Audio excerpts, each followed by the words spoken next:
আসসালামু আলাইকুম। কেমন আছেন দর্শক? আশা করি ভালো আছেন আপনারা সবাই। আজকে আমরা বরাবরের মতোই একটি খুব গুরুত্বপূর্ণ বিষয় নিয়ে আলোচনা করব। আজকের এই বিষয়টি হচ্ছে কম্পিউটার। ইদানিং আমাদের সমাজে দেখবেন প্রচুর ইউটিউবার গড়ে উঠেছে। অনেকেই ইউটিউবে ভিডিও পোস্ট করছেন নিয়মিত এবং সেখান থেকে কিছু উপার্জনও করছেন। তো তাদের মধ্যে কেউ কেউ আছেন যারা একটু ভালো ভিডিও পোস্ট করতে চান বা ভালো ভিডিও পোস্ট করছেন। তো তাদের ক্ষেত্রে যে সমস্যাটি হচ্ছে সেটি হলো তারা সাধারণত এই ভিডিওগুলি অ্যাডোব প্রিমিয়ার প্রো অথবা অন্য কোনো এডিটিং সফটওয়্যারের দ্বারা এই ভিডিওগুলিকে তারা প্রসেস করেন। এটা করতে গিয়ে তাদের অনেক ধরনের সমস্যায় পড়তে হয়। বিশেষ করে 4K কথা আমরা বাদে দিলাম, যারা অন্তত ফুল এইচডিতে প্রসেস করেন, এডিট করেন, তাদের ক্ষেত্রেও সময়ের বা কম্পিউটারের ল্যাগিংসে একটা ব্যাপার থাকে। কম্পিউটারটা নিয়ে অনেক ঝামেলায় থাকেন এবং তারা চান যে তাদের কম্পিউটারটা যদি আরেকটু ভালো হতো তাহলে হয়তো এডিটিংটা আরও ভালো করতে পারতেন, একটু আরামে করতে পারতেন। ঠিক অনুরূপভাবে এই করোনা পরিস্থিতিতে আরেকটা বিষয় আমাদের ভাবিয়ে তুলেছে। দেখবেন যে আপনার বাচ্চারা যারা আছে, আপনার মোবাইলটি হয়তো খুঁজে পাচ্ছেন না। তো মোবাইলটি আপনি খুঁজতে খুঁজতে পেলেন, দেখলেন বাচ্চার হাতে মোবাইল, সে মোবাইলে গেম খেলছে। এবং দেখবেন বাচ্চারা যখন গেম খেলে তারা খুব কাছে থেকে খেলে। তো এটা আসলে খুবই ভয়ের একটা ব্যাপার যে অল টাইম তারা, বিশেষ করে এই করোনা পরিস্থিতিতে তারা বাইরে যেতে পারছে না, আপনি কি করবেন সেটাও বুঝে উঠতে পারছেন না। মোবাইলটি নিয়ে নিলে সে অনেক ক্ষেত্রে কান্নাকাটি শুরু করছে, তার একটা নেশাতে পরিণত হয়েছে, অ্যাডিকশন। আসলে এই সমস্যাটিতে আমরা সবাই পড়েছি, আমাদের ছেলেমেয়েরাও এই সমস্যা করছে। এই সমস্যার সমাধানের জন্য আজকের আমার এই ভিডিওটি।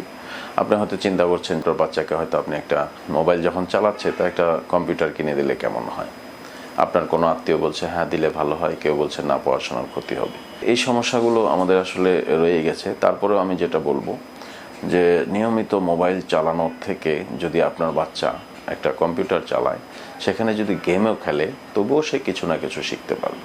আমরা আসলে এই বিষয় নিয়ে আলাপ করব যে আপনি কি ধরনের কম্পিউটার কিনবেন। কারণ আপনি হয়তো এই ধরনের এক্সপিরিয়েন্স আপনার থাকতে পারে, আপনি দোকানে গিয়েছেন, আপনার ছেলে বলছে বা বাচ্চা বলছে যে গেমিং কম্পিউটার নিব, আপনাকে দোকানদার একটি বিশাল একটি বাজেট ধরিয়ে দিয়েছে যে এই বাজেট না হলে গেম খেলতে পারবে না।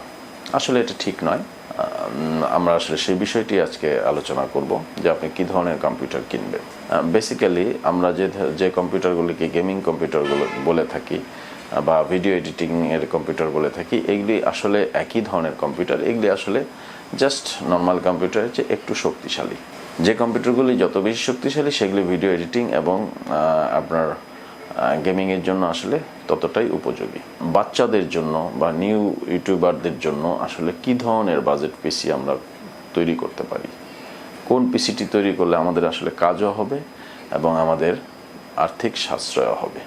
আপনি যে ধরনের কাজ করেন সে ধরনের কাজ বা গেমিং বা ভিডিও এডিটিং, তার জন্য আপনার যে কম্পিউটার প্রয়োজন, আপনি যদি তার চেয়ে অধিক শক্তিশালী কম্পিউটার আপনি নেন বেশি টাকা খরচ করে, তাতে কিন্তু আসলে কোনো লাভ হবে না। আপনার 1 কোর দরকার, আপনি 6 কোর নিলেন, আপনার কিন্তু সারা জীবন একটা কোরই ব্যবহার হবে, বাকি 5টি কোর অব্যবহৃত থেকে যাবে।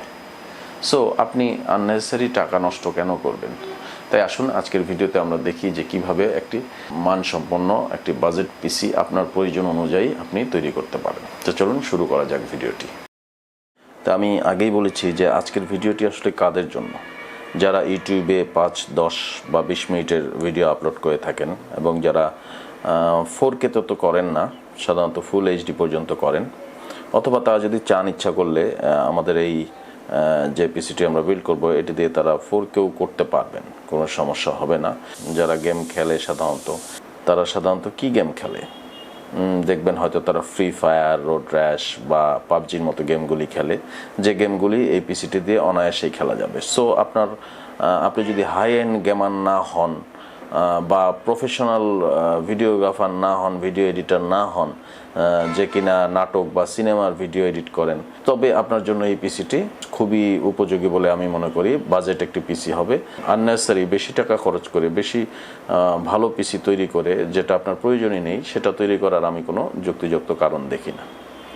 তো আজকে আমরা যে পিসিটি তৈরি করব সেটিতে আমরা ব্যবহার করেছি Intel 9 generation core i3 9100F processor.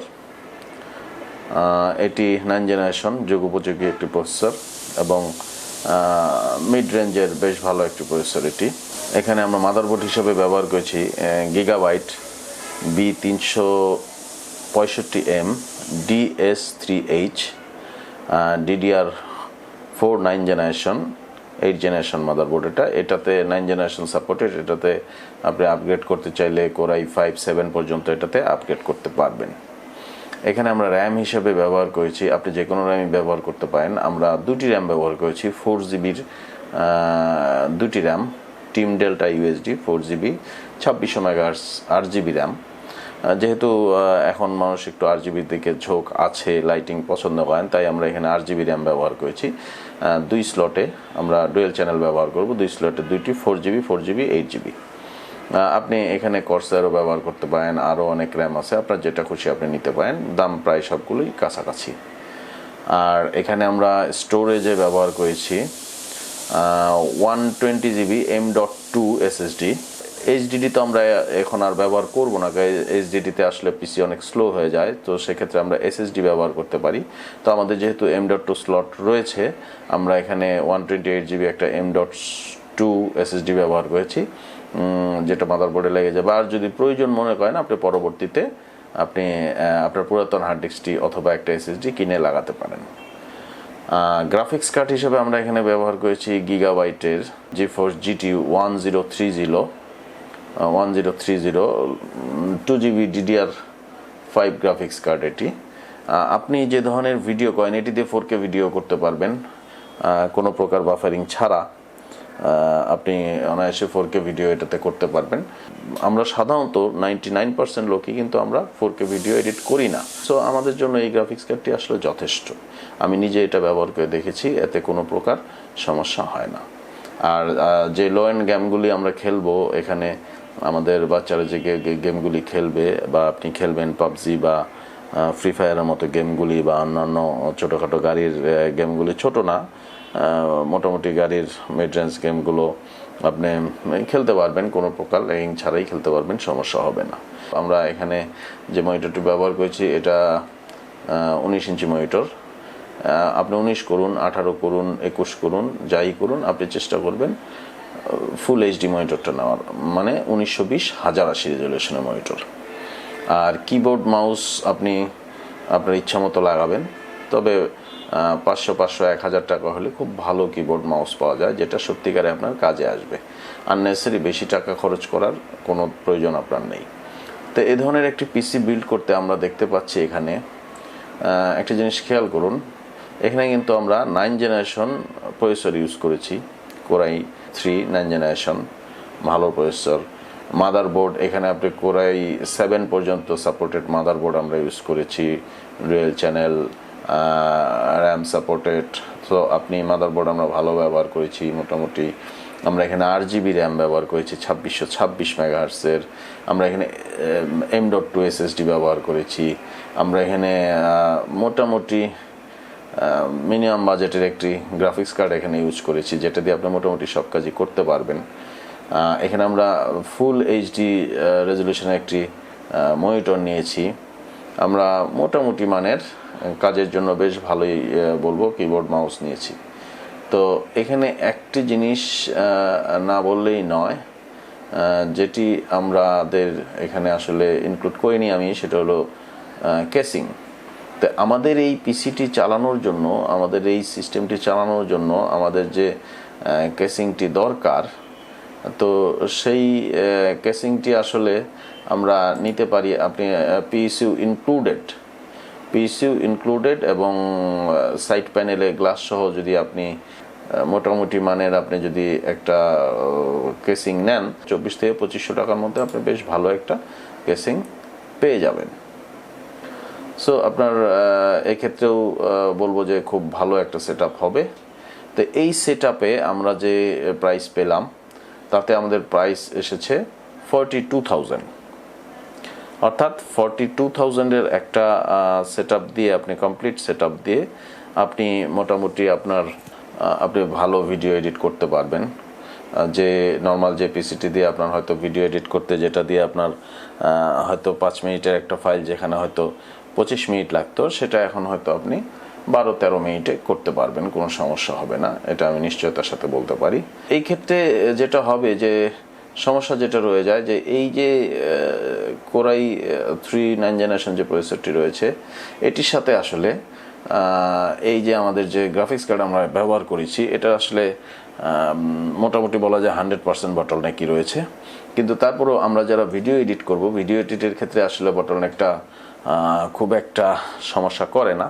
গেমিংয়ের ক্ষেত্রে কিছুটা সমস্যা হয়, তবে আমরা যে ধরনের গেমিং করব এই ধরনের গেমিংয়ে আমাদের এই গ্রাফিক্স কার্ড আসলে সমস্যা হবে না। তবে একটা জিনিস আপনাদের অবশ্য জানিয়ে রাখি যে বটলনেক কিন্তু যখন আপনার গ্রাফিক্স কার্ডটি উইক থাকে এবং আপনার প্রসেসর শক্তিশালী থাকে সে ধরনের বটলনেকে আসলে খুব একটা সমস্যা আমরা ফেস করি না।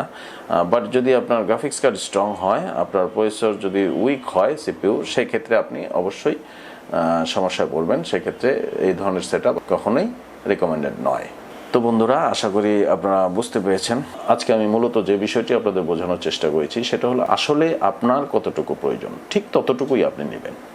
আননেসেসারি 60,000 70,000 80,000 1 লক্ষ টাকা দিয়ে আপনার পিসি বিল্ড করার কোনো প্রয়োজন নেই। সো দর্শক, আজকের মতো এখানেই বিদায়। তবে বিদায় নেওয়ার আগে আপনাদেরকে সেই কথাটি আরও একবার বলে যাচ্ছি, আপনার যা প্রয়োজন আপনি সেই জিনিসটি নেবেন। আননেসেসারি বেশি টাকা দিয়ে অপ্রয়োজনে বাড়তি জিনিসটি নেবেন না, যেটা আপনার ব্যবহারই হবে না। ধন্যবাদ সবাইকে। আবার দেখা হবে নতুন কোনো ভিডিও নিয়ে নতুন কোনো সময়। আল্লাহ হাফেজ।